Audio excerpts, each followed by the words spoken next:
Before we dive into the story, drop a comment and tell us what city you're tuning in from. And stick around until the end to rate this story from 0 to 10. Now let's begin. The neon sign outside Jimmy's bar flickered like a dying heartbeat, casting pink and blue shadows across the rain-slicked sidewalk. Inside, the Friday night crowd pressed shoulder to shoulder, voices rising over the thump of bass-heavy music. Madison Carter sat at the far end of the bar, nursing her third mojito and seriously reconsidering every life choice that had led her to this exact moment. Another round? The bartender, a guy with sleeve tattoos and a kind smile, gestured at her nearly empty glass. Madison shook her head. I'm good. Any more, and I'll start making decisions I'll regret. Too late for that. Babe. Her best friend Riley appeared beside her, sliding onto the stool with the grace of someone who'd already had 4 drinks. You already quit your job without a backup plan. We're in full regret territory. Madison groaned, dropping her forehead to the sticky bar surface. Don't remind me. I just couldn't take another day of Mark breathing down my neck, critiquing every single thing I did. Mark was a nightmare, Riley agreed, signaling for 2 shots of tequila. But honey, you've been unemployed for exactly, she checked her phone dramatically, 6 hours. Job hunting can wait until Monday. The bartender set down the shots with a knowing grin. Madison eyed them suspiciously. I have an interview Monday morning, important one. I should keep a clear head. Which is exactly why you need to get absolutely trashed tonight. Clean slate. Riley clinked her shot glass against Madison's. To freedom from terrible bosses. Madison hesitated for only a second before throwing back the shot. The tequila burned all the way down, and she grimaced. To freedom. And to never working for another arrogant, entitled CEO as long as I live. Amen. Riley flagged down the bartender again. Actually, you know what? Madison needs to change. She's been wearing business casual all day. There's a vintage shop next door. Wait here. Before Madison could protest, Riley had disappeared into the crowd. She returned 5 minutes later with a crumpled paper bag, eyes gleaming with mischief.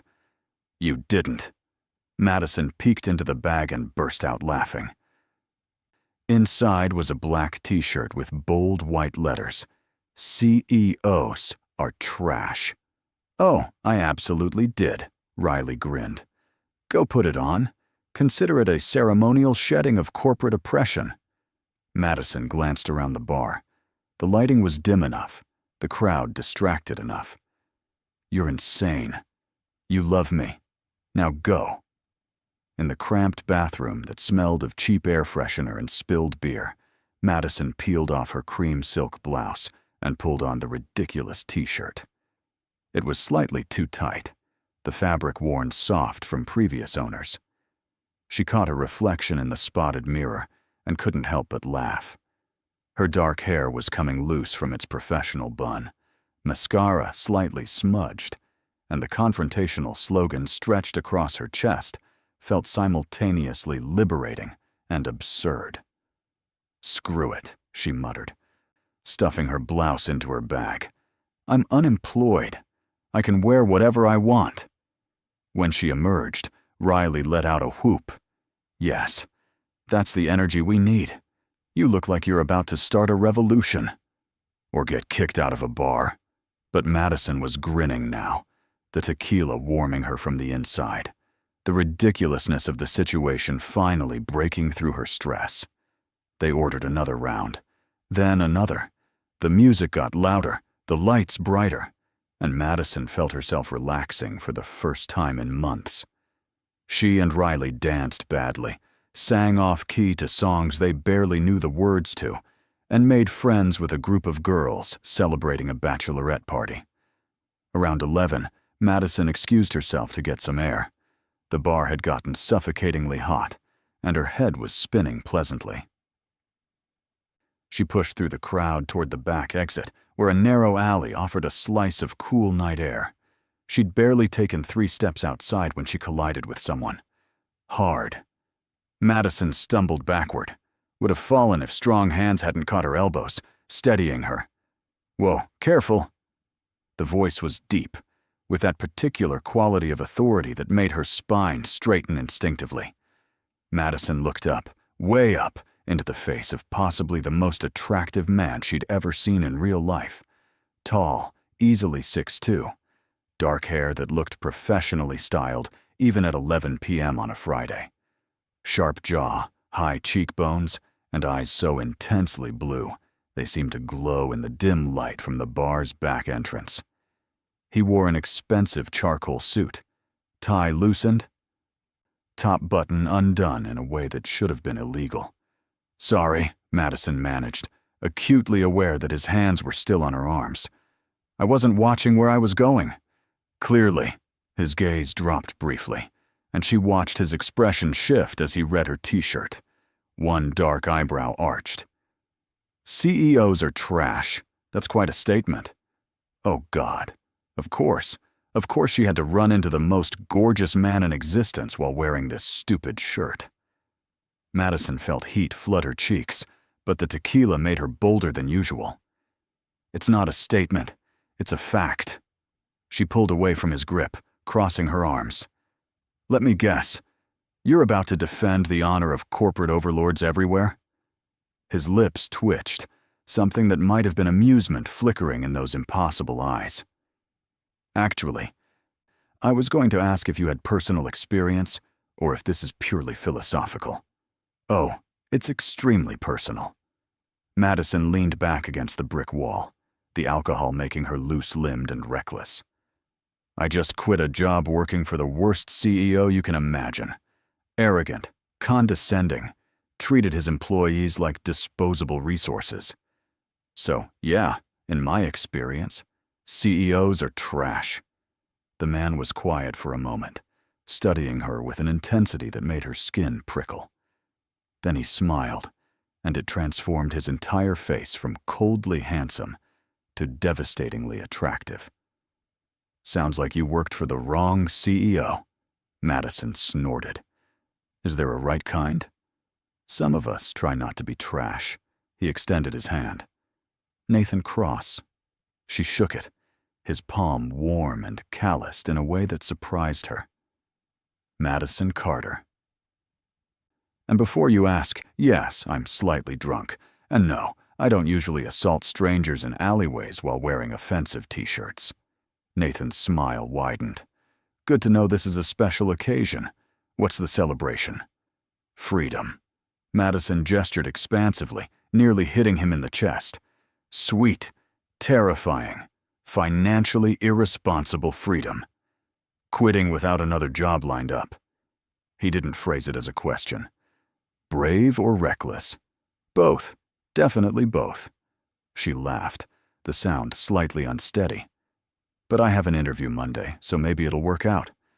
Maybe I'll be employed again by Tuesday." "Optimistic." "Drunk," Madison corrected. "There's a difference." He laughed then, a real laugh that crinkled the corners of his eyes. "Fair enough. So what kind of job are you interviewing for?"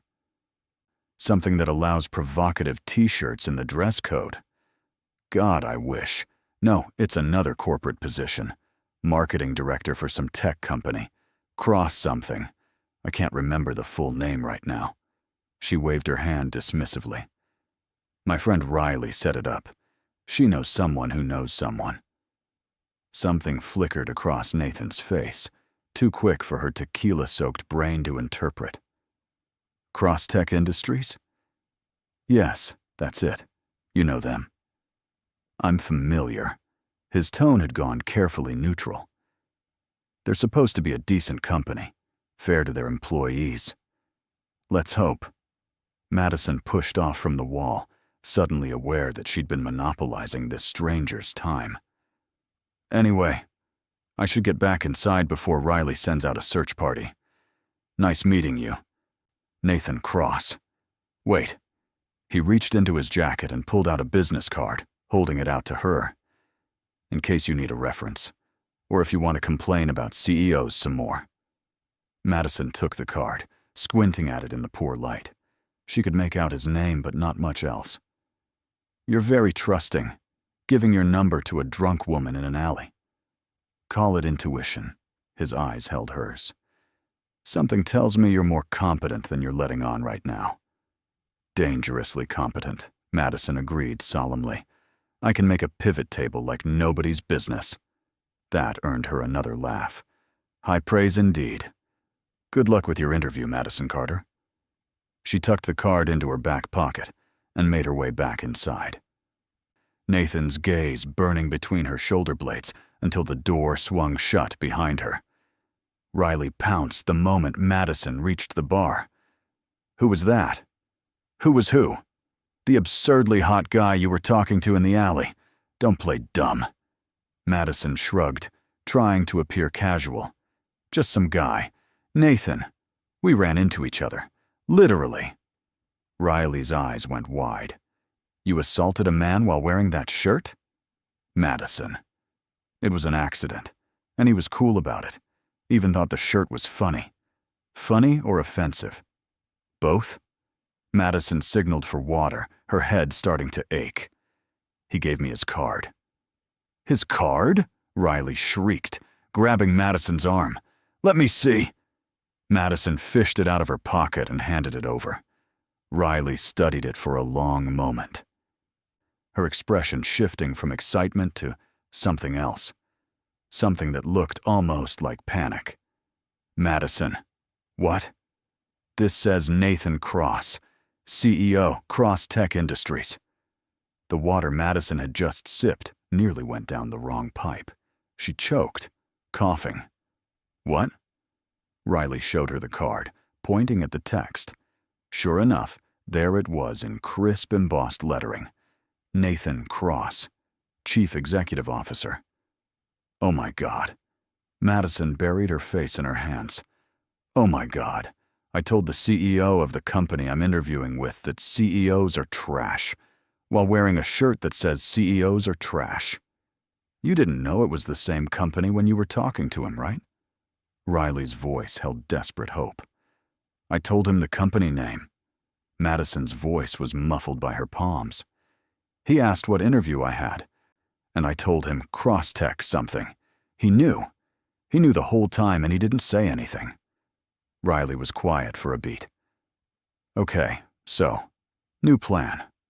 Monday, you call in sick, food poisoning, family emergency, alien abduction.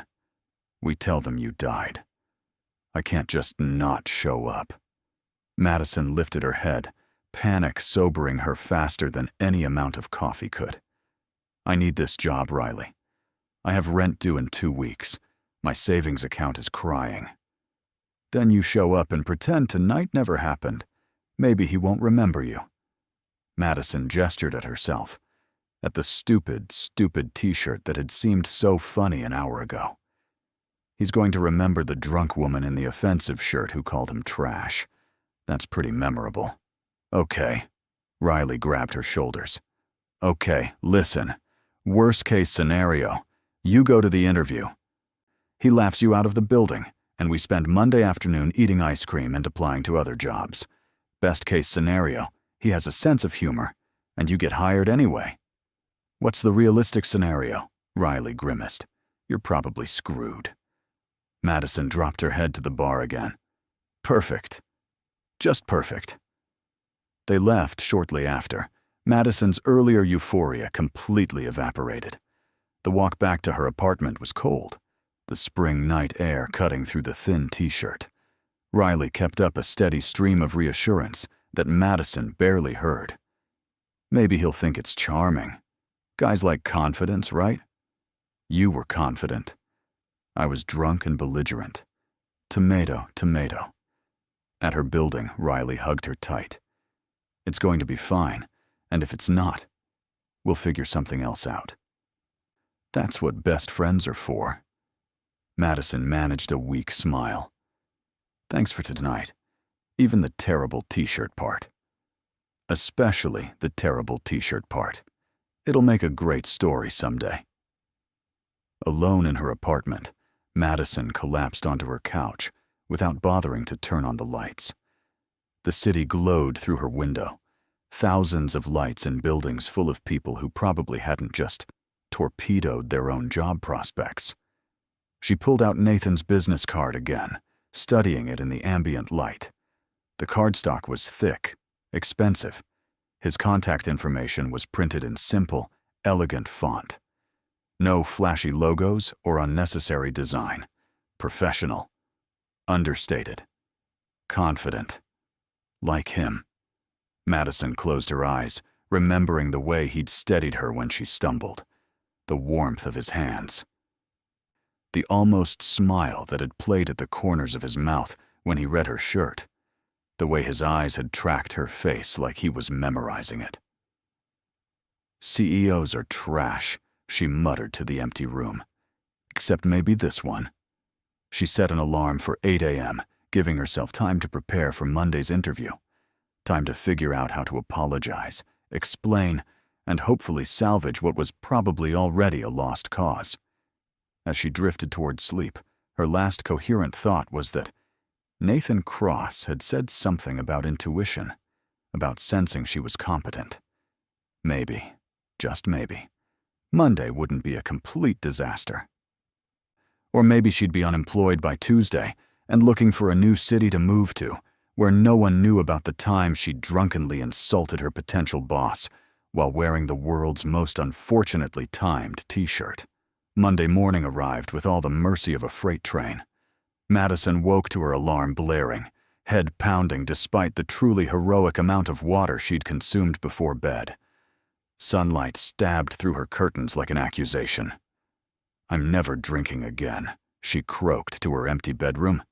A promise she'd made before and would undoubtedly break again, but it felt necessary to say out loud. She dragged herself into the shower, letting scalding water beat against her skull while she rehearsed various opening lines for the interview. "Mr. Cross, about Friday night. Too direct. I'd like to apologize for any comments made under the influence. Too formal. Look, I was drunk and wearing a stupid shirt. Can we just pretend that never happened?" Too desperate. By the time she'd dried her hair and started on makeup, Madison had cycled through approximately 47 different approaches, none of which felt right. She settled on her most professional navy suit, the one she saved for important meetings. Conservative, competent. The kind of outfit that said, "I'm a serious candidate who definitely didn't spend Friday night insulting CEOs in alleyways." She paired it with her good heels, the ones that made her feel powerful despite being slightly uncomfortable. Then she stood in front of the mirror and took a deep breath. "You are Madison Carter. You have 8 years of marketing experience.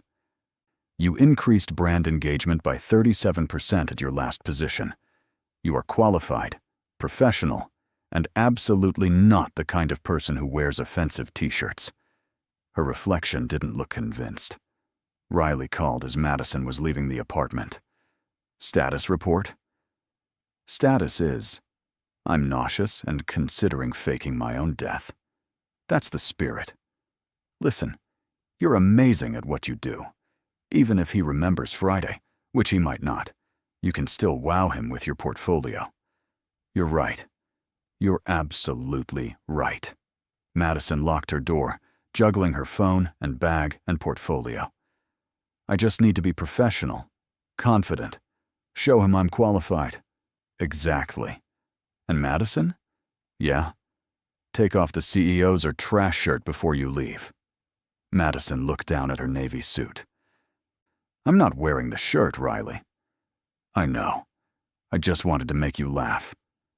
Despite everything, Madison smiled. "I love you. Love you too. Now go get that job." The address Riley had sent led Madison to a gleaming glass tower in the financial district. Crosstech Industries occupied floors 15 through 20, according to the directory in the lobby. Madison rode the elevator up, watching the numbers climb while her stomach dropped with each floor.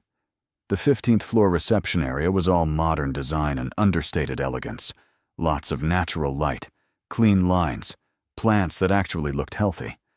A receptionist with a warm smile greeted her immediately. "Good morning. How can I help you?" Madison Carter.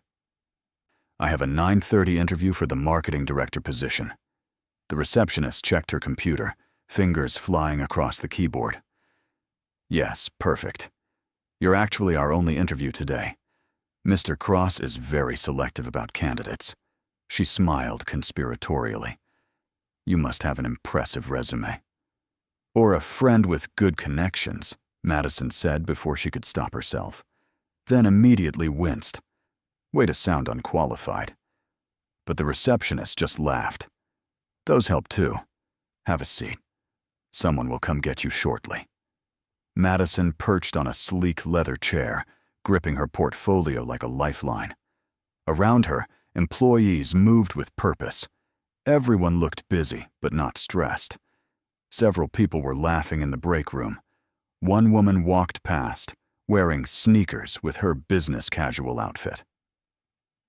The vibe was professional but relaxed, nothing like the toxic pressure cooker of her last job. "Ms. Carter?" Madison looked up to find a woman in her 40s, with kind eyes and an actual smile.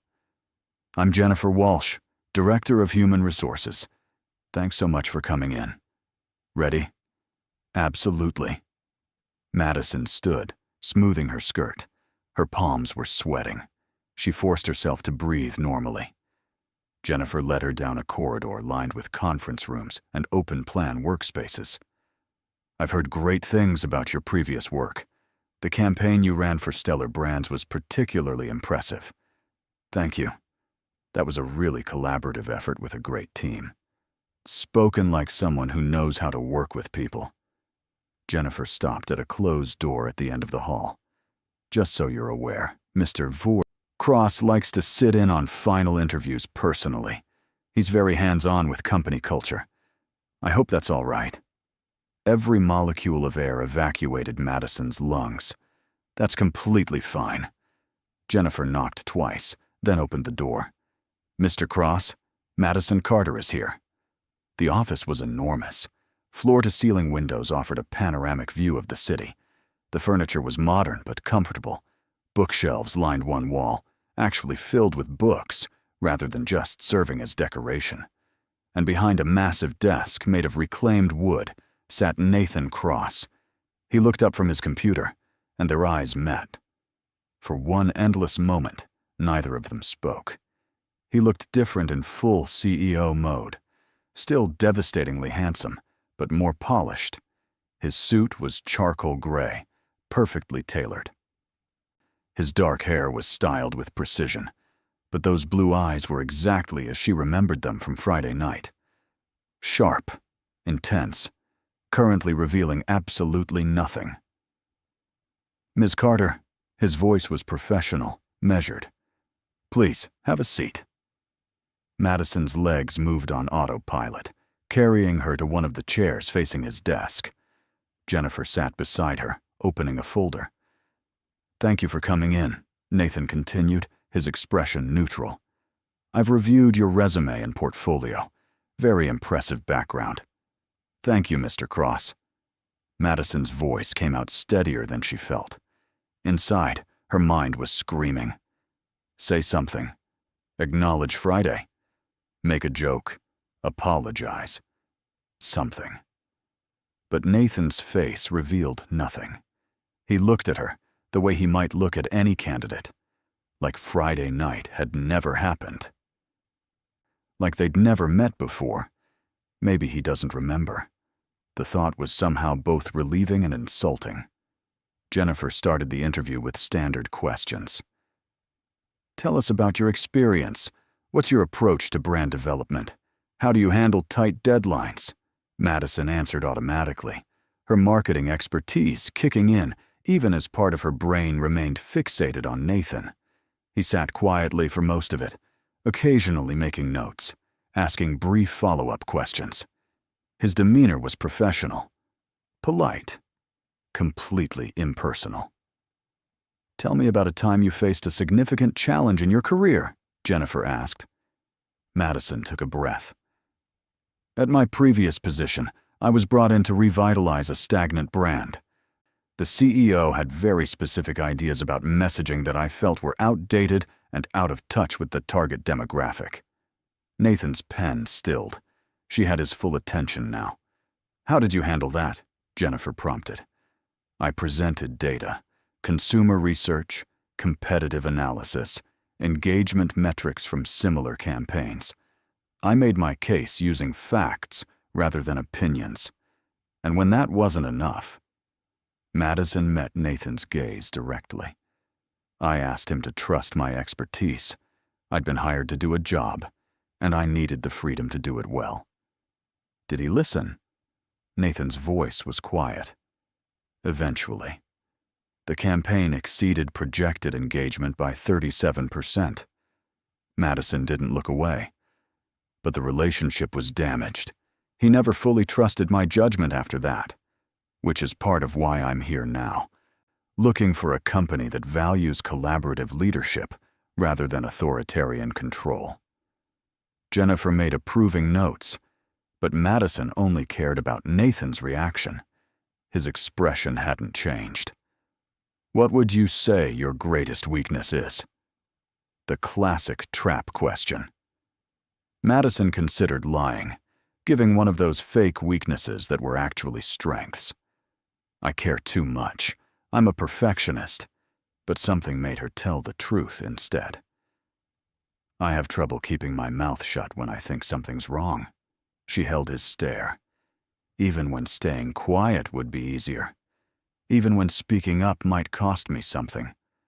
I can't just go along with things I believe are fundamentally flawed or unfair. Some people see that as insubordinate. I see it as having integrity. The corner of Nathan's mouth twitched. The first crack in his professional facade. And how do you express these concerns? Diplomatically? Or do you prefer more direct methods? Depends on the situation. Madison felt herself relaxing slightly. Ideally, direct, but respectful. Though I'll admit my judgment isn't always perfect, especially if I've had a few drinks. Jennifer glanced between them, clearly sensing subtext she didn't understand. Nathan leaned back in his chair. Ms. Carter, I appreciate your honesty, but in a corporate environment, there's a balance between integrity and respect for hierarchy.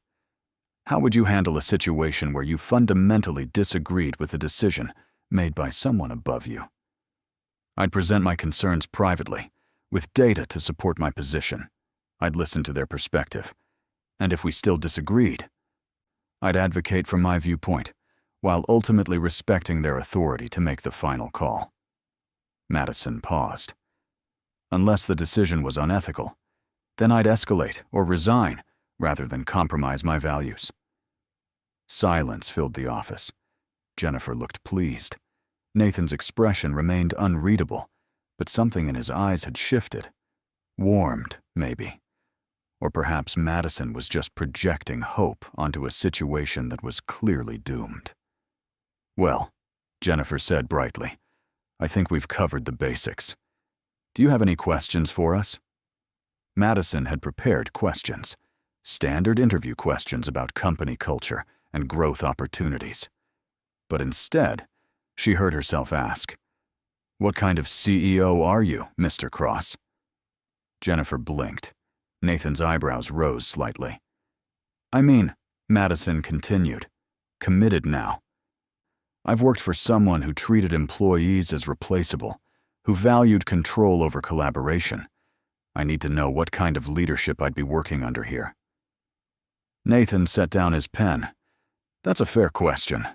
I'd say I'm the kind of CEO who hires intelligent people and then trusts them to do their jobs. I value expertise over ego. I make mistakes, and I own them. And I try very hard not to be. His lips curved slightly. Trash. Madison's heart stopped, then restarted at triple speed. He remembered. Of course he remembered. He'd known exactly who she was the moment she walked through that door, and he'd let her squirm through the entire interview anyway. "Mr. Cross," Madison started, but he held up a hand. "Jennifer, would you mind giving Ms. Boy, Carter and me a moment alone?" Of course. Jennifer gathered her folder, smiled at Madison, and left, closing the door quietly behind her. The silence that followed was deafening. Nathan stood, walking around his desk to lean against the front of it, arms crossed.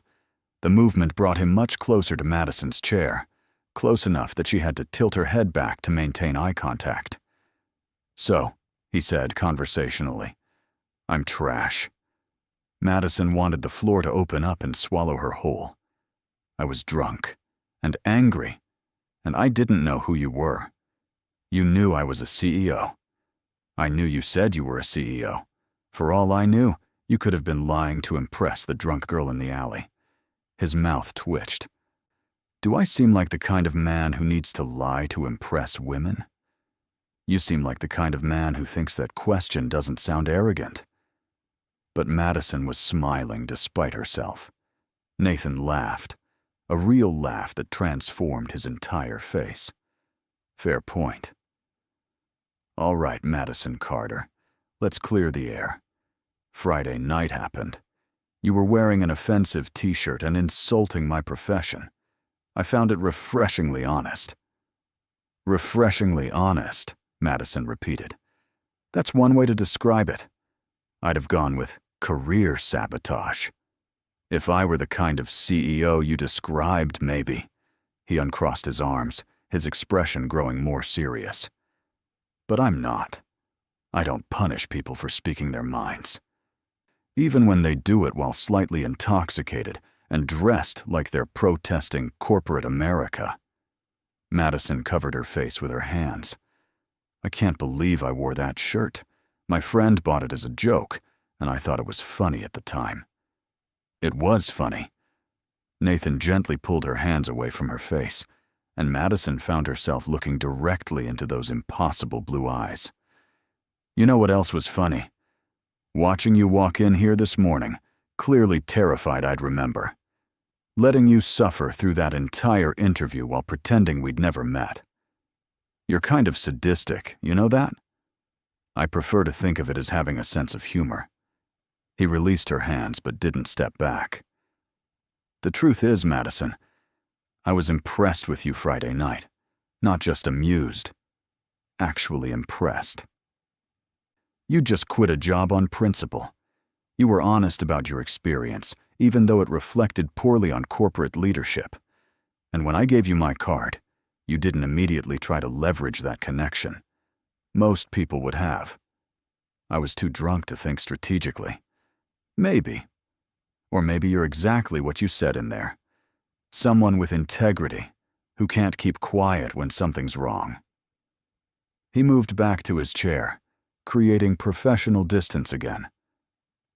"Your portfolio is excellent. Your experience is exactly what we need. And Jennifer clearly likes you, which matters, because she's usually a better judge of character than I am." Madison's heart was doing complicated gymnastics in her chest. "So I'm not automatically disqualified for calling you trash?" "Depends. Do you still think I'm trash?" She studied him, the careful way he'd conducted the interview, the fact that he'd sat in personally rather than delegating, the healthy plants and actual books in his office, the employees she'd seen laughing in the break room. "I think," Madison said slowly, "I made a generalization based on one terrible experience.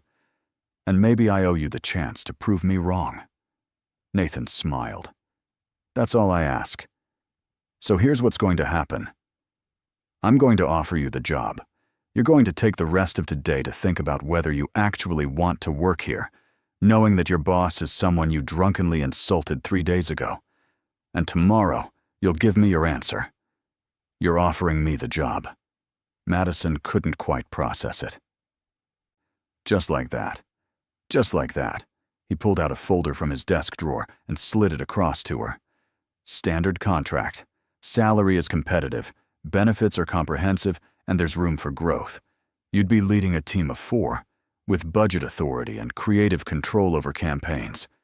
I'd want weekly check-ins, but otherwise, you'd have autonomy. Madison opened the folder with shaking hands. The salary number made her eyes widen. It was 15% higher than what she'd been making before.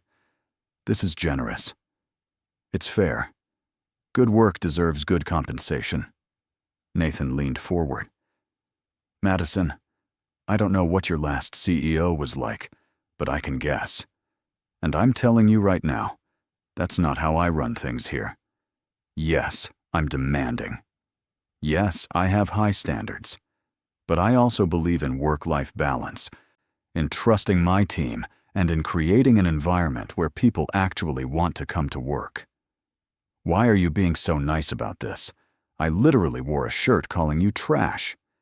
Because anyone who's worked under toxic leadership and still loves their profession enough to keep going? That's someone I want on my team. He stood, extending his hand. So, what do you say? 24 hours to decide? Madison stood too, shaking his hand. His grip was firm, warm, exactly as she remembered from Friday night.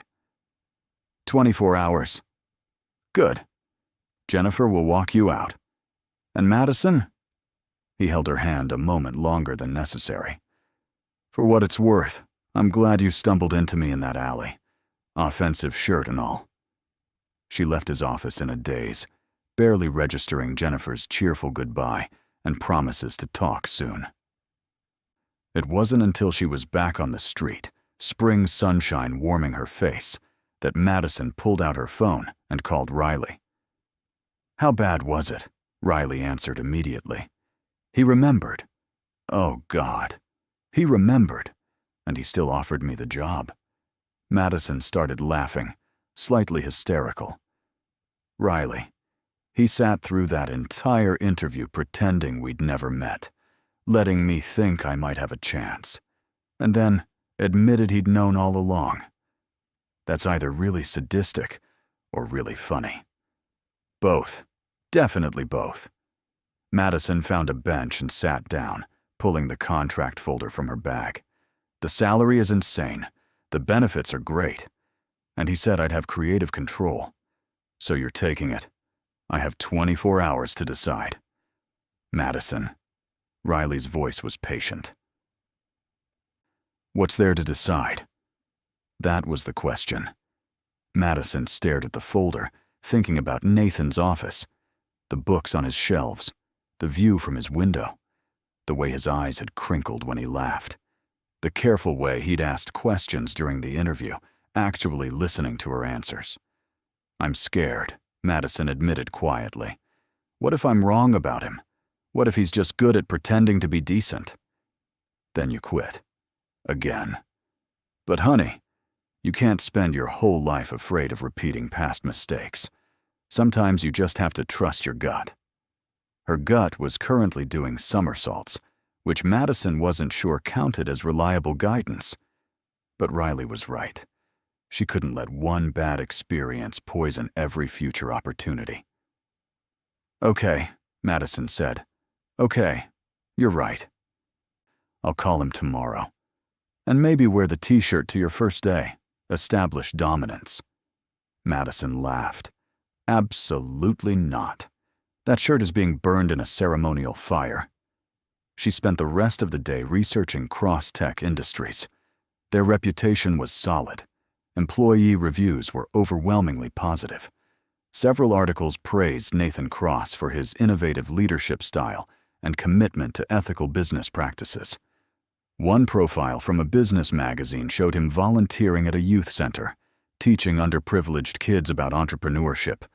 Not exactly trash behavior. By evening, Madison had made her decision. She drafted an email to Nathan, professional and concise, accepting the position and confirming her start date for the following Monday. Her finger hovered over the send button. This is it, she whispered to her empty apartment. New job, fresh start, working for a CEO who's either genuinely good or an excellent actor. She hit send. Nathan's reply came back in less than 5 minutes. Excellent. Welcome to the team, Madison.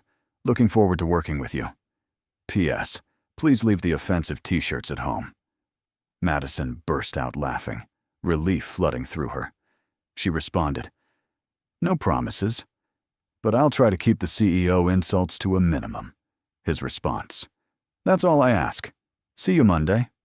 Madison's first day at Cross Tech Industries began with a mild panic attack in her apartment bathroom. She'd changed outfits 3 times, trying to find the perfect balance between professional and approachable. Too formal, and she'd look like she was trying too hard. Too casual, and Nathan might think she wasn't taking the job seriously. She finally settled on gray slacks and a burgundy blouse, paired with heels that were comfortable enough to survive a full day. Her reflection looked competent, confident, nothing like the drunk woman who'd insulted her new boss in an alleyway. You can do this, she told her mirror. You're a marketing professional with 8 years of experience. The t-shirt incident was a fluke. Water under the bridge. He's clearly over it. Her reflection didn't look convinced, but Madison grabbed her bag anyway and headed out. The office looked different on a Monday morning. Busier, more energetic. The receptionist greeted her by name, which was a nice touch. Jennifer appeared almost immediately, smiling warmly. Madison, welcome. Ready for day 1? As ready as I'll ever be. Jennifer led her through the same corridors as before, but this time they went past Nathan's office to a corner space with windows overlooking the city. The nameplate on the door read, Marketing Director. This is yours, Jennifer said, opening the door to reveal a spacious office with modern furniture, 2 monitors, and a whiteboard covering 1 entire wall. Your team is in the pod area right outside. I'll introduce you in a moment, but I wanted you to have a chance to get settled first. Madison stepped inside, taking it all in. Her own office, with a door and windows. At her last job, she'd shared a cubicle with 3 other people. This is amazing, she said honestly. Nathan believes in giving people the resources they need to succeed. Jennifer set a folder on the desk. Orientation materials, building access information, IT setup instructions. Someone from tech will come by this afternoon to get you fully connected, and Nathan wants to see you at 10 for a quick check-in. Of course he did. Madison's stomach fluttered. Sounds good. Jennifer paused at the door. I know starting a new job can be overwhelming, but everyone here is friendly, and if you need anything at all, my door is always open. Thank you. Really. Alone in her new office, Madison took a moment to just breathe. She unpacked her bag, setting up her laptop and the few personal items she'd brought. A framed photo of her and Riley. A succulent plant that she'd probably kill within a month. A favorite pen. At 9:30, Jennifer returned with Madison's new team. 4 people, all around her age, all looking genuinely happy to meet her. Madison Carter, meet your squad. This is Tyler, our graphic designer. Sophie handles social media. Marcus is our data analyst. And Zara manages content creation. They crowded into her office, each offering enthusiastic handshakes and welcomes. We're so glad you're here, Sophie said. The last director was, let's just say she wasn't great at collaboration. Nathan basically told us we'd love you, Tyler added, then seemed to catch himself. I mean, Mr. Cross. We call him Nathan because he insists, but you probably shouldn't yet. Actually, maybe you should? I don't know the protocol. Marcus laughed. Tyler's overthinking it. The culture here is pretty casual. Nathan's approachable. Most of the time. Unless you miss a deadline, Zara said. Then he's terrifying. But fair. Always fair. Madison liked them immediately. Their energy was infectious, and they seemed genuinely excited about their work. They spent 20 minutes giving her the unofficial office tour, pointing out the best coffee machine, the secret snack drawer, and which conference room had the most comfortable chairs. Also, Sophie said conspiratorially, Nathan usually works through lunch, so if you need to talk to him about something sensitive, 12:30 is the best time. He's less likely to be interrupted. Good to know. Madison filed that information away. At 9:55, Madison made her way back to Nathan's office. She knocked twice. Come in. He was on a phone call, but he gestured for her to sit. Madison perched in one of the chairs facing his desk, trying not to eavesdrop on what sounded like a negotiation with a potential client. Nathan's voice was firm, but not aggressive. He asked questions, listened to responses, and ultimately proposed a compromise that seemed to satisfy both parties. Sorry about that, he said, hanging up. Monday mornings are always chaotic. How's your first few hours going? Really well. My office is incredible, and my team seems great. They are. Tyler's a genius with design. Sophie has an instinct for trends that's almost scary. Marcus can find patterns in data that I wouldn't have noticed in a million years. And Zara can write copy that makes people actually care about boring products. Nathan leaned back in his chair. They've been waiting for a leader who'll let them do their best work. I'm hoping that's you. No pressure. But Madison was smiling. Just honesty. His expression grew more serious. Madison, I want to be clear about expectations.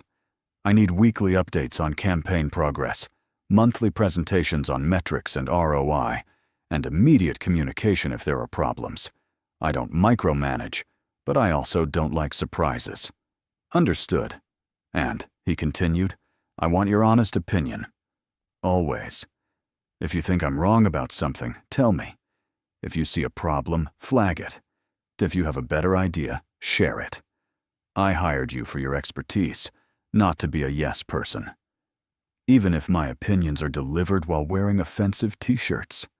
Nathan's lips twitched. Preferably in more professional contexts. But yes, even then. They spent the next hour going over current campaigns, budget allocations, and upcoming projects.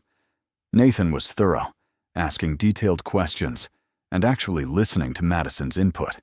It was so different from her last job, where her former boss had talked at her rather than with her. One more thing, Nathan said as Madison stood to leave. Friday afternoons, the whole marketing team has a standing meeting in the main conference room. It's informal. Just brainstorming, sharing ideas, giving updates. I sit in occasionally, but it's your show. Sound good? Sounds perfect. She was almost at the door when he spoke again. Madison? She turned back. I'm glad you're here. His voice was quieter, less CEO, and more the man she'd met in the alley. I think this is going to work out well. Me too, Madison said. And surprising herself, she actually meant it.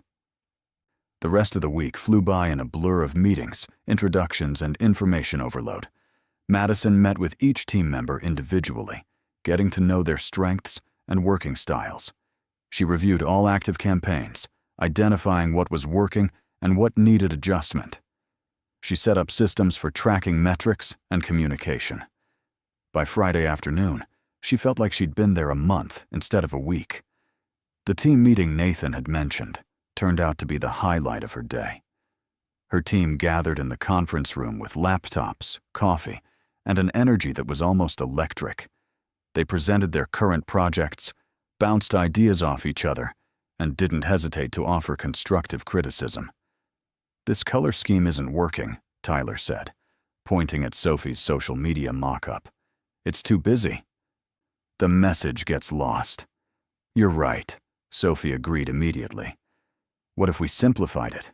Maybe just 2 colors instead of 4. Better. And if we move the call to action higher? Madison mostly listened that first meeting, getting a feel for how they worked together. But near the end, Marcus brought up a problem. The analytics on the Westfield campaign are weird. Engagement is up, but conversions are down. I can't figure out why. Can I see? Madison pulled up the data on her laptop. It took her about 3 minutes to spot the issue. Your landing page load time is terrible. People are clicking through, but then abandoning because the page takes too long to load. We need to optimize the images and streamline the code. Marcus's eyes lit up. Oh my God, you're right. How did I miss that? Fresh eyes, Madison said. Happens to everyone. The team worked together to fix the issue, and by the end of the meeting, they had a solution implemented. As everyone was packing up, Tyler grinned at Madison. Okay, we're officially keeping you. It's been 4 days, Madison laughed. 4 days is long enough to know you're not going to micromanage us to death or take credit for our work, Zara said. The bar is low, but you've cleared it. Sophie elbowed her. What Zara means is we really like working with you. You're smart, you listen, and you actually know what you're doing. It's refreshing. Well, you're all excellent at your jobs, which makes mine a lot easier. Madison meant it. After a week of working with them, she was genuinely impressed. As the team filed out, chatting about weekend plans, Madison stayed behind to tidy up the conference room. She was stacking notebooks when the door opened, and Nathan walked in. How'd it go? He asked. Really well.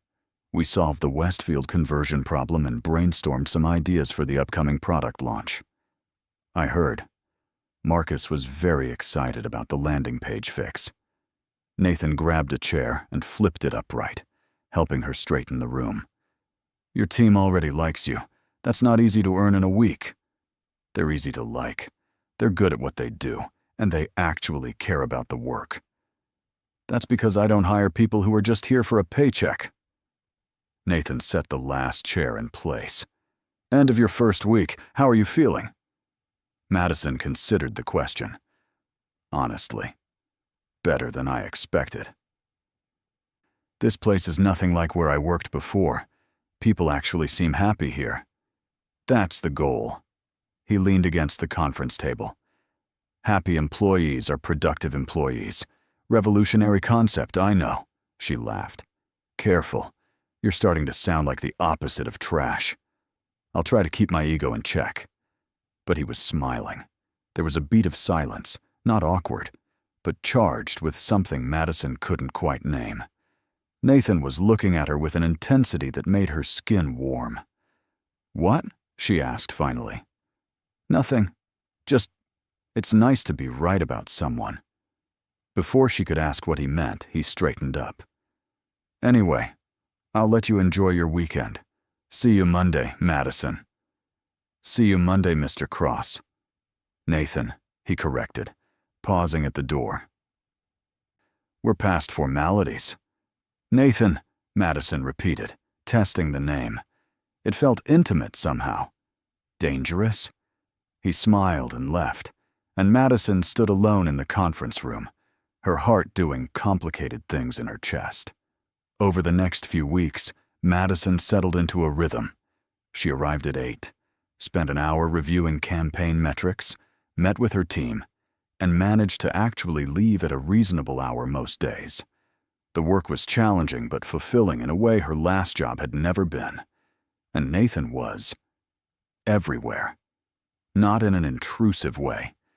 He didn't hover or micromanage, but he made a point of checking in regularly, asking thoughtful questions, and occasionally joining team brainstorming sessions.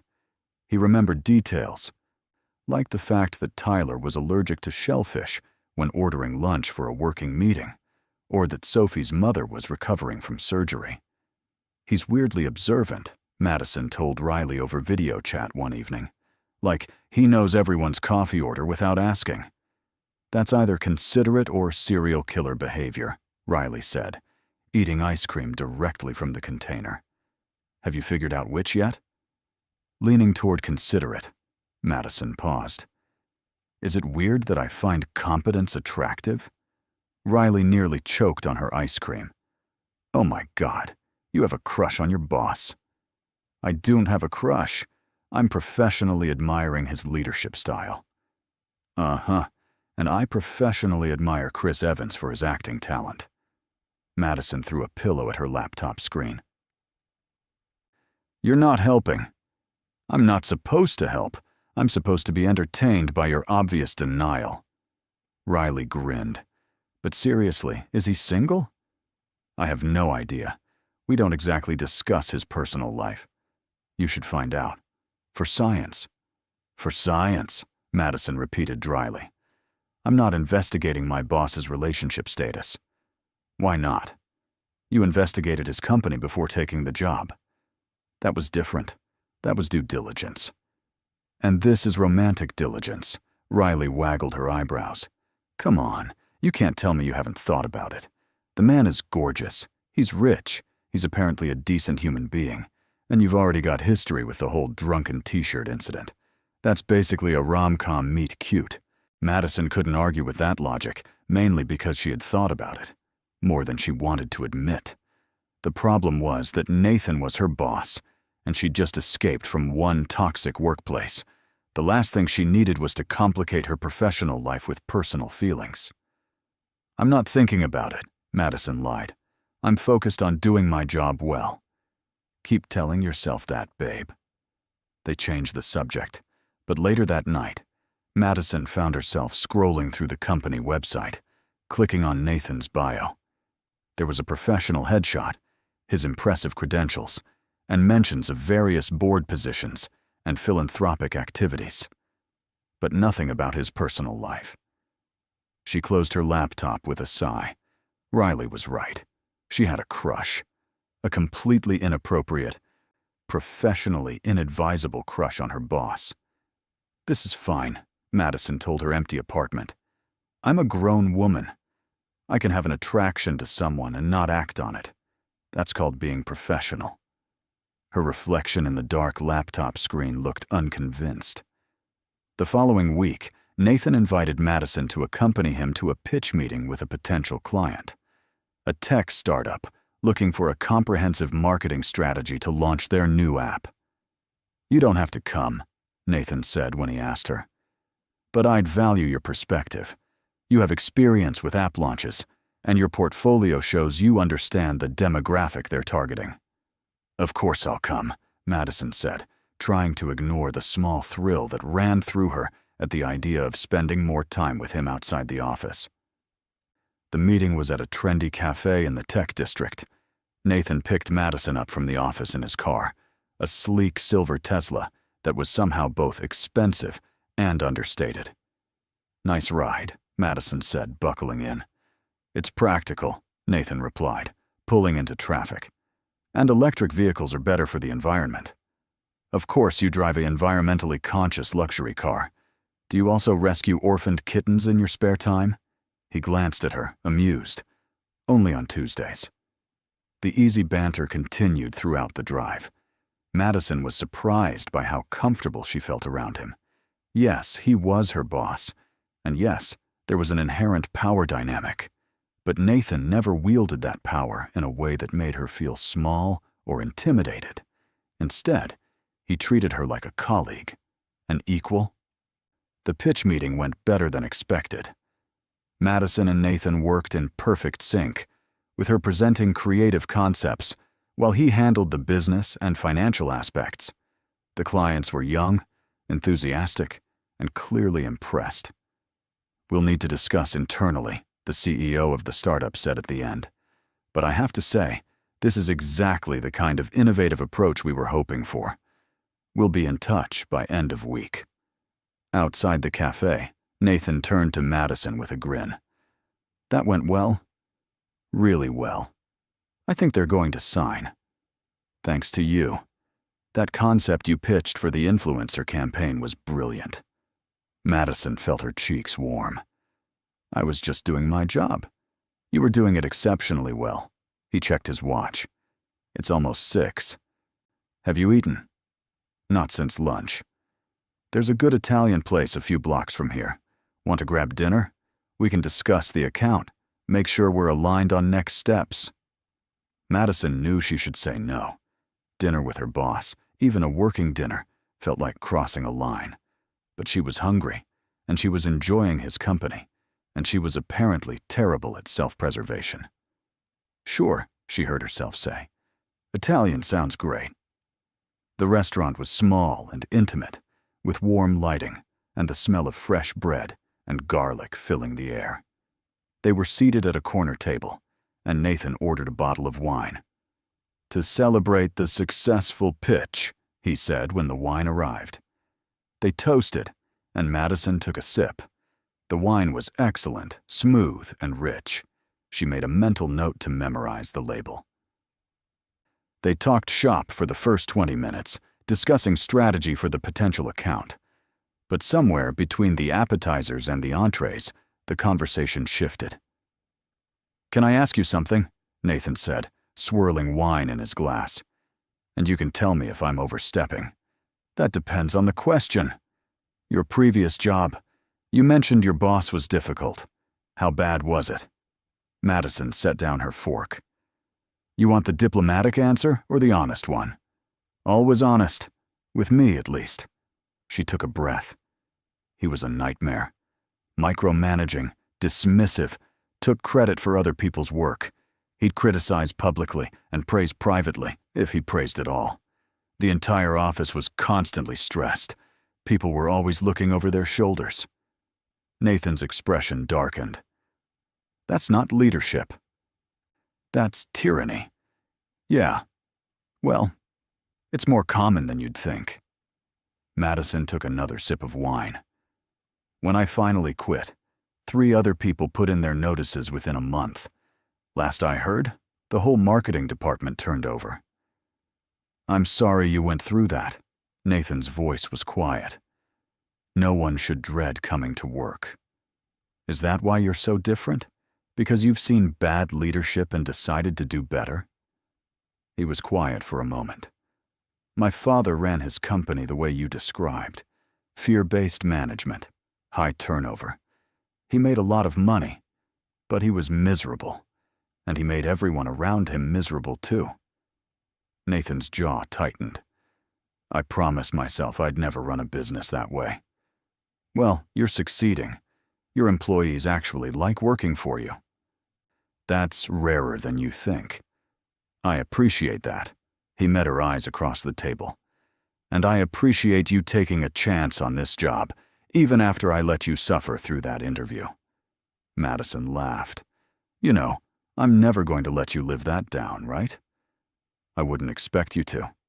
His smile was warm, genuine. "It's one of my favorite memories, actually. Watching you walk in, trying to look professional, clearly dying inside.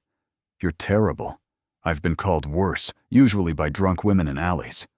They both laughed, and something in the air between them shifted, grew warmer, more charged. Madison realized with a start that this felt like a date. Not a business dinner. A date. And judging by the way Nathan was looking at her, eyes soft in the candlelight, he felt it too. Her phone buzzed, shattering the moment. Madison glanced at the screen. Her landlord, probably about the leak she'd reported last week. She silenced it. "Sorry," she said. "Don't be. I should probably get you back anyway. It's getting late." The drive back to the office was quieter. Madison kept stealing glances at Nathan's profile, illuminated by passing streetlights. She wanted to say something, but she didn't know what. "Thank you for dinner" felt too formal. "I had a great time" felt too personal. Nathan pulled up next to her car in the mostly empty parking garage. "Madison." She turned to face him. "Yeah?" For a moment, he looked like he was going to say something important, something that would change things between them. But then he seemed to think better of it. "Good work today." "Really?" "I'm lucky to have you on the team." Disappointment and relief warred in Madison's chest. "Thanks. And thanks for dinner." "Anytime." She got out of the car, fumbled with her keys, and managed to get into her own vehicle without embarrassing herself. As she drove home, Madison replayed the evening in her mind. The easy conversation, the shared laughter, the moment when Nathan had looked at her like she was more than just an employee. Riley called before Madison was even through her apartment door. How was the pitch meeting? Good. Really good, actually. We went to dinner after. Silence. Then, you had dinner with your boss. A working dinner, to discuss the account. Uh-huh. And did you discuss the account? Madison kicked off her heels. Yes. Among other things. Madison Carter. Are you telling me you had an actual conversation with Nathan Cross that wasn't about work? Maybe. A little. He told me about his father. Riley made a noise that was distinctly gleeful. Oh, you're in deep. Personal history sharing is date-level behavior. It wasn't a date, but you wanted it to be. Madison flopped onto her couch. Yes, okay? Yes, I wanted it to be a date. But it can't be, because he's my boss, and I just started this job, and I'm not going to mess this up by developing feelings for someone I work for. Too late, Riley said cheerfully. You already have feelings. Not helping, Ry. I'm not supposed to help. I'm supposed to point out the obvious. Riley's voice softened. But seriously, babe, what are you going to do? Nothing. I'm going to do my job, be professional, and wait for this crush to fade like a rational adult. And if it doesn't fade, Madison closed her eyes. Then I guess I'll deal with that when it happens. Madison's plan to be rational and professional lasted exactly 1 week. Not because she did anything inappropriate, but because Nathan made it increasingly difficult to maintain emotional distance. He started joining the Friday afternoon team meetings regularly. He'd sit in the corner with his laptop, mostly quiet, but occasionally offering insights or asking questions that pushed everyone's thinking. And he'd smile at Madison when she presented ideas, a small private smile that made her heart race. Then there was the coffee incident. Madison had stayed late working on a campaign proposal, losing track of time until she looked up and realized it was nearly 8 p.m. The office was mostly empty, just a few scattered lights still on. She stood to stretch, her back aching from hours hunched over her laptop, and nearly collided with Nathan. He was holding 2 cups of coffee. Thought you might need this, he said, offering her one. Madison blinked. How did you know I was still here? I saw your light on when I was leaving. Figured you'd be running on fumes by now. She accepted the coffee gratefully. It was exactly how she liked it, with just a splash of cream, no sugar. You remember my coffee order? I remember a lot of things about you. He said it casually, like it wasn't a statement that would keep Madison awake for the next 3 hours, analyzing every possible meaning. Well, thank you. She took a sip. It was perfect. Still hot from the good coffee shop 3 blocks away. You went out of your way. It's 3 blocks. But he was smiling. They stood there in her office doorway, drinking coffee, and Madison became acutely aware of how empty and quiet the building was, how the warm light from her desk lamp created a small circle of intimacy in the otherwise dark office, how good Nathan looked with his tie loosened and his sleeves rolled up, like he'd also had a long day but was handling it with characteristic grace. What are you working on? He asked, gesturing at her laptop. The Westfield product launch. I'm trying to finalize the campaign concept, but I keep second-guessing myself. Can I look? Madison nodded, and Nathan came around to her side of the desk, standing close enough that she could smell his cologne, something cedar and clean. She pulled up the presentation, trying to focus on the slides and not on his proximity. Walk me through it, he said.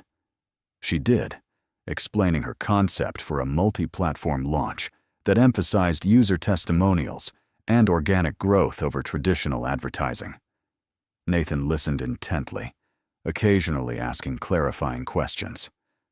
This is excellent, he said when she finished. What are you second-guessing? I don't know. It feels risky. If it doesn't work, it's on me. Madison. He turned to look at her directly, and she realized how close they were standing. All good marketing is risky. Safe campaigns don't move the needle. This, he gestured at her laptop, is innovative. It's smart. Trust yourself. You really think it'll work? I think you're one of the best marketers I've ever hired, and if you believe in this concept, then so do I. His voice was steady, certain. I trust your instincts. Something in Madison's chest loosened. After years of having her judgment questioned and undermined, hearing Nathan's confidence in her abilities was almost overwhelming. Thank you, she said quietly. That means a lot. I mean it. He was still looking at her, and the moment stretched, pulled taut like a wire. His eyes dropped briefly to her lips, then back up, and Madison's breath caught. He was going to kiss her. She could feel it. And God help her, she wanted him to. But then Nathan stepped back, breaking the spell. I should let you finish up. Don't stay too late. I won't, Madison managed, though her voice sounded breathless even to her own ears. He paused at the door. And Madison? You should probably stop second-guessing yourself. You're better at this than you think. After he left, Madison sat down heavily in her chair, pressing a hand to her racing heart. That had been close. Too close. And the worst part was that she didn't regret it almost happening. She only regretted that it hadn't. You're in trouble, she whispered to the empty office. The following week brought a new complication. The tech startup they'd pitched agreed to sign with Cross-Tech Industries, which was excellent news. The problem was that the contract required intensive collaboration, which meant Madison and Nathan would be working closely together for the next several months. Very closely. They had strategy meetings twice a week. They reviewed campaign materials together. Nathan insisted on being involved in every major decision, not because he didn't trust Madison, but because he was genuinely invested in the client's success, which meant they spent a lot of time together. In meetings, Madison became hyper-aware of Nathan's presence, the way he leaned back in his chair when he was thinking, the small furrow that appeared between his eyebrows when he was concentrating, the way his voice dropped slightly when he was making a point he felt strongly about, and sometimes she'd catch him looking at her, not in a creepy way, but with an expression she couldn't quite read. Appreciation, maybe, or something deeper. You two have great chemistry, Sophie commented one afternoon after a particularly productive brainstorming session. The client was eating out of your hands. We work well together, Madison said, trying to sound casual. That's one way to put it. Sophie grinned. Tyler thinks you're secretly dating. Madison's heart lurched. What? No. That's ridiculous. I told him he was crazy. You're way too professional for that. But Sophie's smile suggested she wasn't entirely convinced. That evening, Madison was the last one in the office again. She'd been working on revisions to the campaign deck, trying to incorporate the client's feedback without losing the core concept. She was so focused that she didn't hear footsteps until Nathan knocked on her open door. You're becoming a workaholic, he said. Madison looked up, rubbing her tired eyes. Says the man who's also still here at 7 p.m. Touché. He came in, closing the door behind him, which felt significant somehow. Madison, can we talk? Her stomach dropped. Nothing good ever followed that phrase. Of course. Nathan sat in the chair across from her desk, and for a moment, he just looked at her. His expression was serious, almost troubled. I need to say something, and I need you to just listen until I'm done. Okay? Madison nodded, her heart pounding. When I hired you, it was because you were qualified. Brilliant, actually. Your portfolio was impressive, your interview answers were thoughtful, and despite the whole t-shirt incident, a small smile flickered across his face. I could tell you had integrity and skill. Okay, Madison said slowly. But somewhere over the past couple months, things have gotten complicated. Nathan leaned forward, elbows on his knees. I find myself looking forward to our meetings. I stay late on days when I know you're working late. I've memorized your coffee order, and the way you bite your lip when you're concentrating, and the fact that you tap your pen exactly 3 times before making a decision. Madison's breath stopped.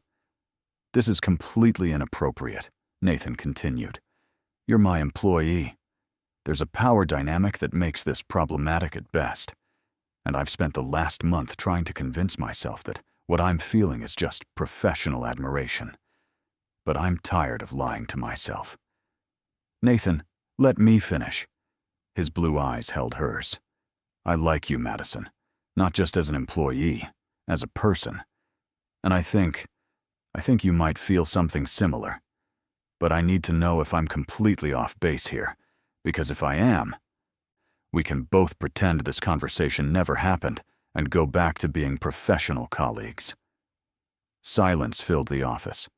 Madison could hear her own heartbeat, feel the weight of the moment pressing down on her. She could lie.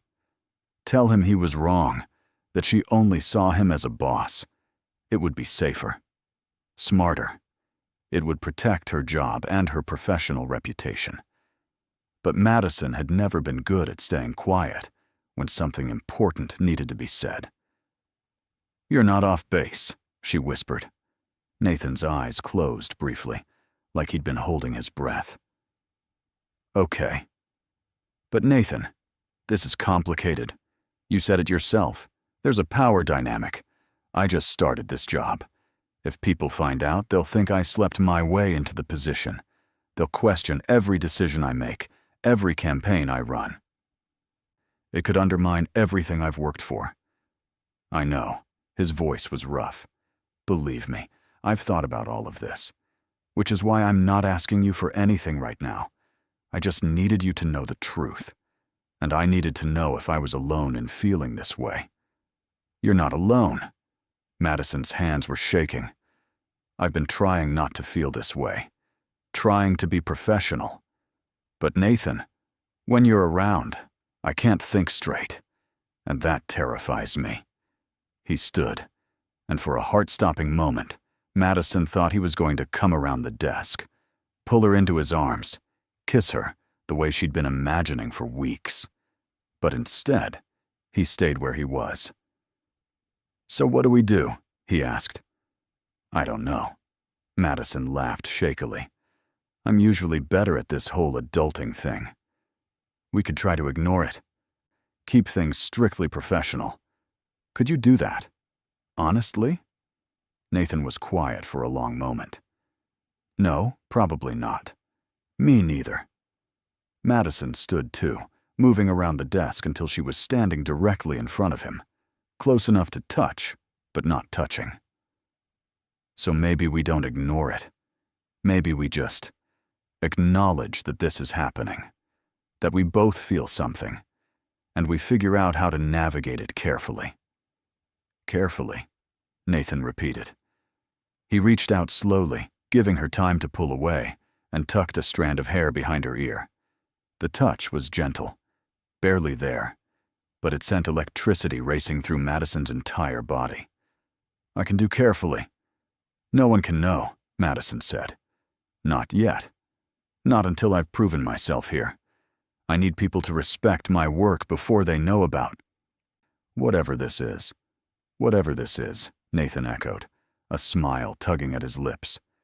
So we're doing this? I think we might be. Madison felt like she was standing on the edge of a cliff about to jump. But Nathan, if this goes wrong, if it affects my job or my team, it won't. His hand moved to cup her cheek, thumb brushing across her skin. I promise you, Madison, whatever happens between us personally, your position here is secure. You're talented, you're good at what you do, and you've earned your place on this team. Okay. Madison barely breathed the word. Okay, Nathan whispered back. And then, finally, he kissed her. The kiss was soft at first, tentative, like Nathan was still giving her a chance to change her mind. But Madison had never been one for hesitation. She pressed closer, her hands finding his chest, feeling his heart racing as fast as her own. Nathan's arms came around her waist, pulling her against him, and the kiss deepened into something that made the entire world narrow down to just this. Just them. When they finally broke apart, both breathing hard, Madison rested her forehead against his chest. "Well," she said shakily. "That happened." She felt Nathan's laugh rumble through him. "Yeah, it did. We're being so stupid." But she was smiling. "Probably." His hand moved to her hair, gently stroking. "But I don't care." They stood there for a long moment, wrapped around each other, before Madison reluctantly stepped back. "I should go home before we do something else stupid." "Like this?" Nathan pulled her in for another kiss, this one briefer, but no less intense. "Yes." Exactly like that. Madison grabbed her bag with unsteady hands. "We need rules. Boundaries." "Okay. What kind of rules?" She thought about it as she gathered her things. "At work, we're completely professional. No one can suspect anything. No lingering looks. No unnecessary touching. We save," she gestured between them, "this for outside the office." "Agreed. What else?" "We keep this private until I've been here at least 6 months. Long enough that people won't question my qualifications." Nathan nodded. "Makes sense, though I reserve the right to accidentally bring you coffee occasionally." "Occasionally is fine. Just don't make it obvious." They worked out a few more details on the drive down to the parking garage. No public dates where they might be recognized. Communication outside work hours should be discreet. If things ended, they'd both commit to maintaining professionalism. At Madison's car, Nathan pulled her in for one more kiss. "I'll see you tomorrow, at work, where I'll be completely professional and not at all thinking about how you taste like coffee and how your hair smells like vanilla." "Nathan," Madison laughed, pushing at his chest. "You're terrible at rules already." "I'll work on it." He opened her car door for her. "Text me when you get home." That's very boyfriend behavior. "Is it?" His smile was soft. "Then I guess I'll lean into it." Madison drove home in a daze, her lips still tingling, her mind spinning. She'd just kissed her boss. More than kissed. She'd agreed to some kind of secret relationship with the man who signed her paychecks. This was either the best or worst decision she'd ever made, and she honestly couldn't tell which. Riley called before Madison had even kicked off her shoes. "Okay, I know it's late, but I just had the weirdest dream about you, and I needed to make sure you're alive and not making terrible life choices." Madison collapsed onto her couch. "Define terrible." Silence. Then, "Madison Carter, what did you do?" "I may have kissed my boss." Riley shrieked so loudly Madison had to hold the phone away from her ear. "You what? Tell me everything right now, every single detail." Madison recounted the evening, from the office conversation to the parking garage goodbye. Riley listened with occasional gasps and supportive cursing. "Okay. So, first of all," Riley said when Madison finished, "that's wildly romantic. Second, you know this is risky as hell, right?" "Yes, I'm aware. But you're doing it anyway." Madison sighed. "I'm doing it anyway. Riley, I haven't felt like this about anyone in years. Maybe ever. And I know it's complicated, but Nathan is... God, he's everything. He's smart and kind, and he actually listens when I talk. He makes me feel valued, not just as an employee, but as a person." "You're in deep," Riley said softly. "I really am." "Then I support you. Just promise me you'll be careful. Protect your heart and your career." "I promise." After they hung up, Madison got ready for bed. But sleep was impossible. She kept replaying the kiss. The way Nathan had looked at her, the promises they'd made to each other. Her phone buzzed with a text. Nathan, made it home. Still thinking about you. Madison smiled at the screen, typing back. Same. This is going to be impossible, isn't it? Nathan. Probably. But maybe impossible things are worth doing. She fell asleep with her phone still in her hand, a smile on her face. The next morning at work, Madison and Nathan's acting skills were put to the test. They greeted each other professionally in the hallway, exchanged polite small talk about weekend plans, and sat through a team meeting without once betraying that anything had changed between them. It was torture. Every time Nathan spoke, Madison had to resist the urge to watch his mouth, remembering how it had felt against hers.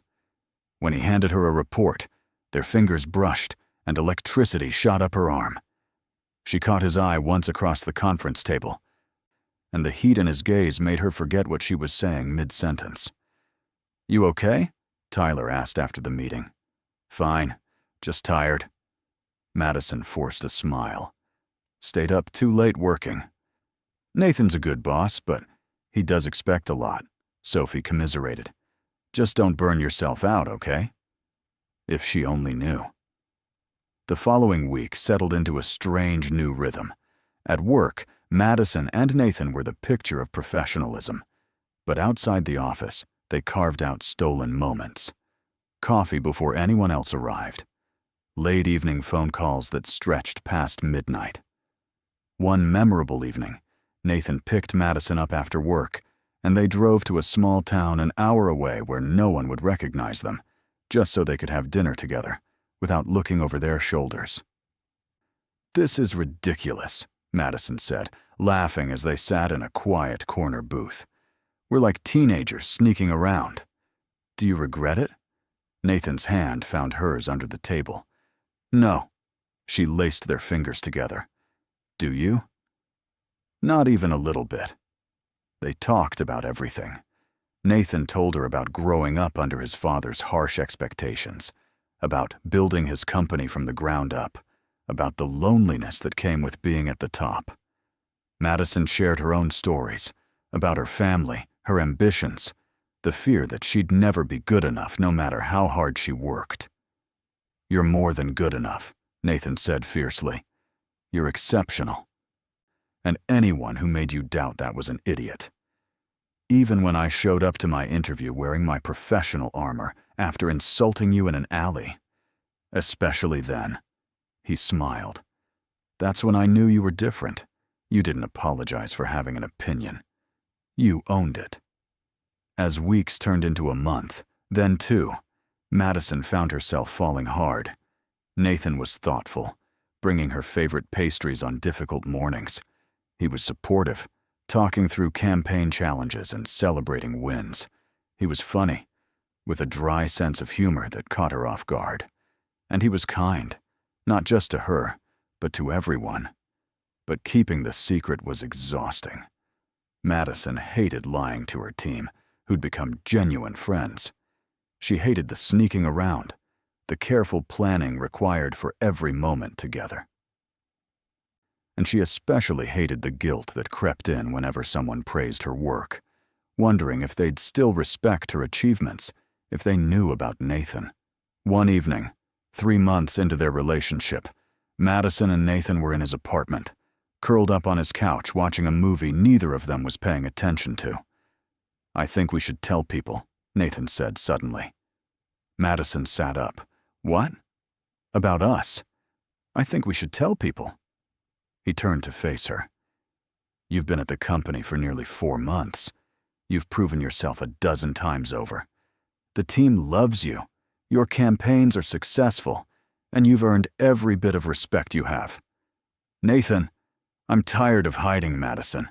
I'm tired of pretending I'm not completely in love with you." The world stopped. "You're what?" Madison whispered. Nathan cupped her face in his hands. "I'm in love with you. I have been for a while now. And I don't want to keep acting like you're just my employee. I want people to know that you're the best thing that's happened to me in years." Tears pricked Madison's eyes.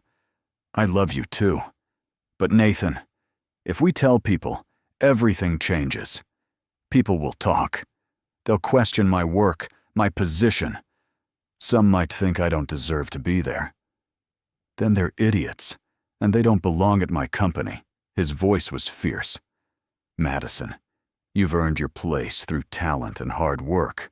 Our relationship doesn't change that, and anyone who suggests otherwise will answer to me. It's not that simple. Maybe it is. He kissed her forehead. Maybe we're making it more complicated than it needs to be. But I'm not asking you to announce it tomorrow. I'm just saying, I think we're ready. When you're comfortable, we'll tell people. On your terms, okay? Madison nodded, leaning into him. Okay. Soon. Just let me prepare. Take all the time you need. Nathan held her close.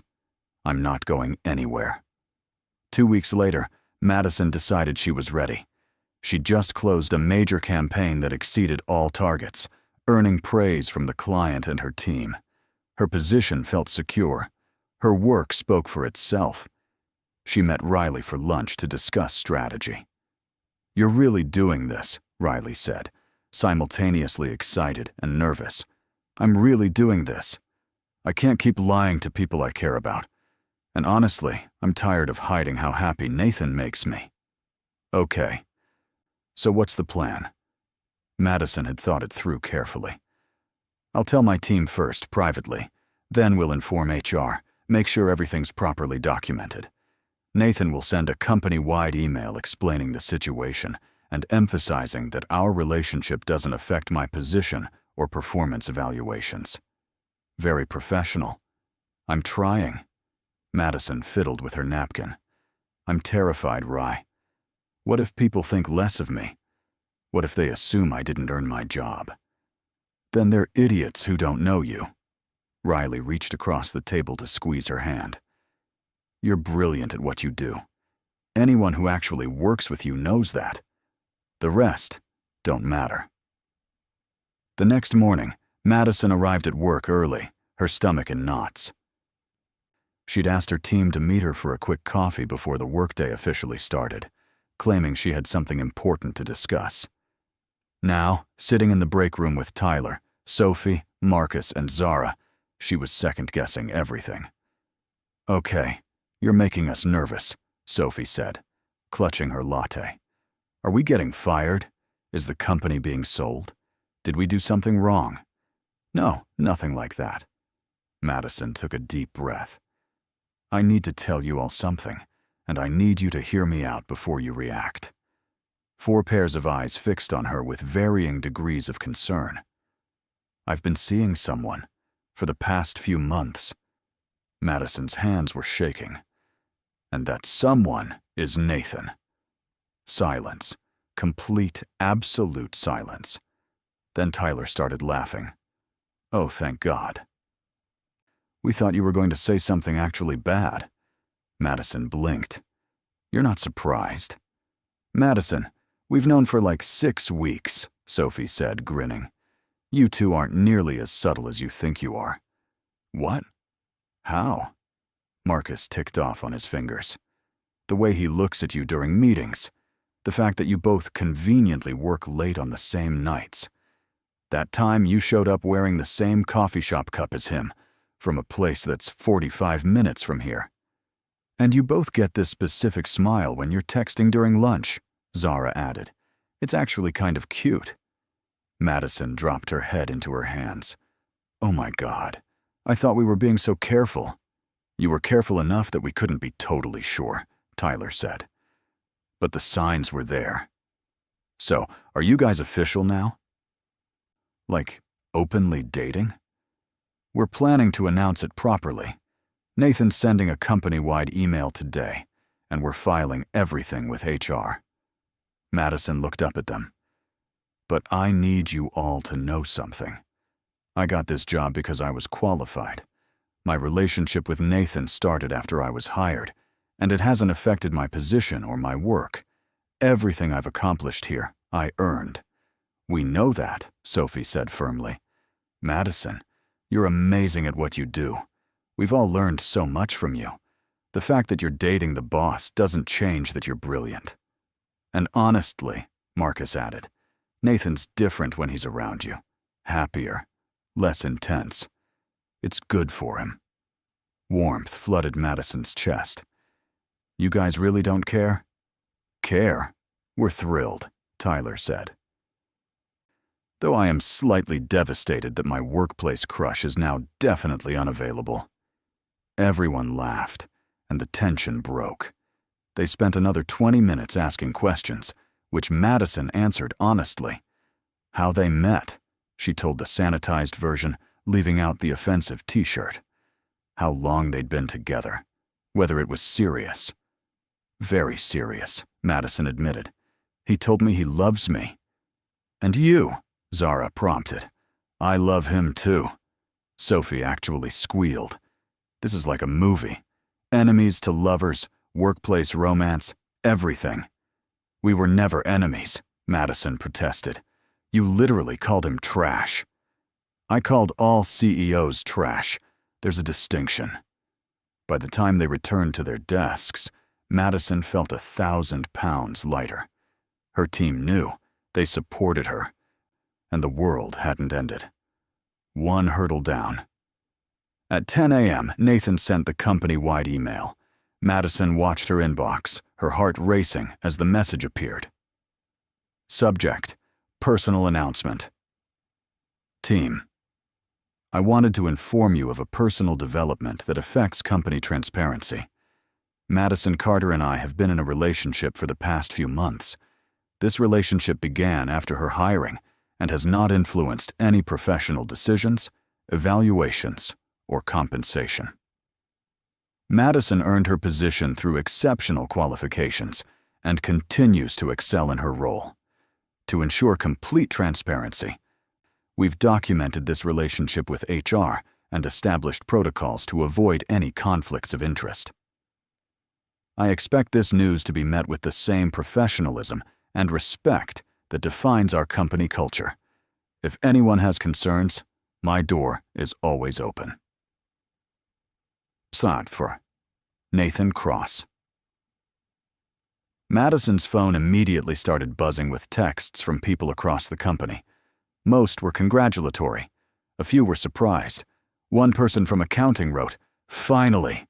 The tension in your meetings was palpable." Jennifer from HR stopped by Madison's office mid-morning. "I just wanted to personally say congratulations and to reassure you that Nathan filed all the appropriate paperwork. Everything's documented, proper oversight is in place, and your position is completely secure." "Thank you," Madison said. "That means a lot." "For what it's worth," Jennifer added, "I think you two are good together, and you've been nothing but professional since you started. Don't let anyone make you feel otherwise." The day passed in a blur of conversations, congratulations, and the occasional awkward interaction with people who clearly didn't know what to say. But overall, the response was far more positive than Madison had dared hope. That evening, Nathan knocked on her office door just as she was packing up. "How was your day?" he asked, leaning against the doorframe. "Surprisingly okay. Most people were happy for us. A few were weird about it, but nothing terrible." "Same here. Though I did get a strongly worded email from someone in finance suggesting I'm abusing my power." His jaw tightened. I responded with her performance reviews and promotion history under my leadership, plus a reminder that HR oversight exists for a reason. Madison crossed to him, reaching up to smooth the tension from his forehead. "Hey, we knew there'd be some pushback, but we did this right. We were honest. We followed protocol, and my work speaks for itself." "I know. I just hate that anyone would question your integrity." "Let them question. I'll just keep proving them wrong." She kissed him softly. "Now, since we don't have to hide anymore, can I interest you in dinner? Somewhere public, where we can actually be seen together?" Nathan's smile returned. "I thought you'd never ask." They went to a nice restaurant downtown, one where several Crosstech employees had spotted them, but didn't care because everyone already knew. It felt liberating to hold hands across the table, to laugh without worrying who might see, to simply exist as a couple. "I was thinking," Nathan said over dessert, "now that we're public, you should probably meet my sister officially, as my girlfriend, not just a work colleague. Emily, right? You mentioned her before. She's been asking about you. Apparently she follows the company newsletter and saw your campaign work. She's impressed." "No pressure then," Madison laughed. "She's going to love you, almost as much as I do." The next few weeks settled into a new normal. Madison and Nathan were openly together, which meant they could grab lunch without subterfuge, leave work together without elaborate excuses, and generally stop exhausting themselves with secrecy. The team dynamic shifted slightly, but positively.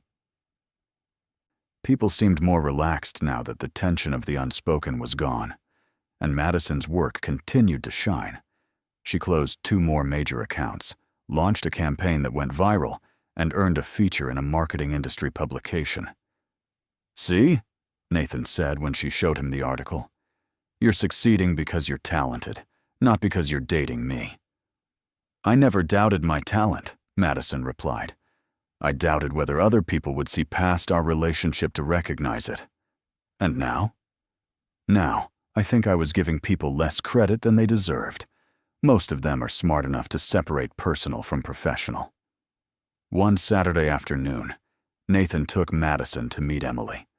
His sister lived in a charming brownstone across town, and she greeted them at the door with a huge smile. "You must be Madison. I've heard so much about you." Emily pulled her into a hug before Madison could even respond. "All good things, I hope," Madison managed. "Mostly." Emily shot Nathan a mischievous look. Though Nathan did mention something about a t-shirt.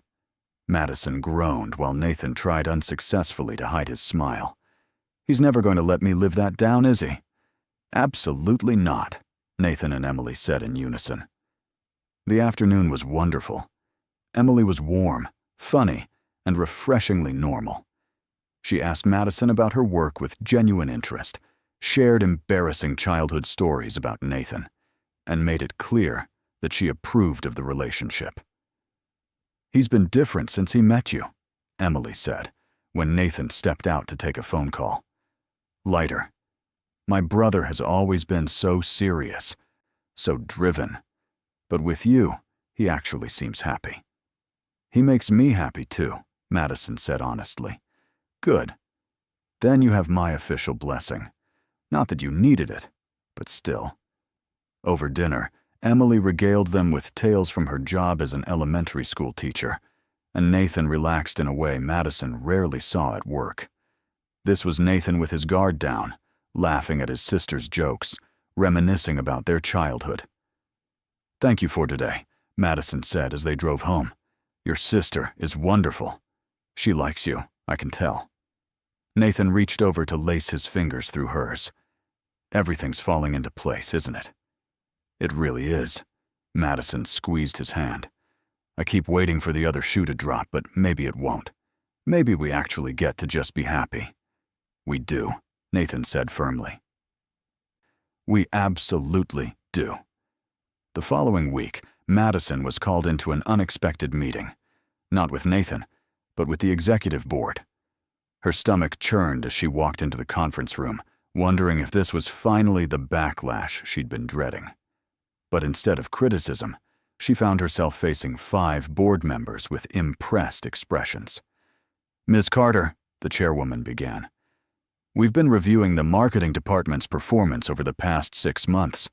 Since you joined, engagement is up 42%, brand recognition has increased significantly, and you've closed deals that we thought were impossible." Madison relaxed slightly. "I have an excellent team. They deserve most of the credit." "A team that you lead exceptionally well." Another board member smiled. "We're not here to interrogate you about your relationship with Mr. Cross. Frankly, That's been handled appropriately through proper channels. We're here to offer you a promotion." Madison's eyes widened. "A promotion?" "Senior Marketing Director, with expanded responsibilities and a corresponding salary increase. You'd be overseeing not just your current team, but also coordinating with our international offices." Wow, thank you." Madison's mind raced. "Can I ask, is this because of my work or because of my relationship with Nathan?" The chairwoman's expression turned stern. "Ms. Carter, if we thought you were receiving preferential treatment, we wouldn't be offering this." Nathan recused himself from this discussion entirely. "This decision is based solely on your performance, which has been exemplary." "Do you want the position or not?" "Yes, absolutely yes." When Madison left the conference room, she was shaking with excitement. She found Nathan in his office and closed the door behind her. "I just got promoted," she blurted.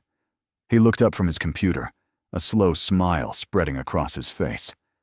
"Senior Director?" "You knew."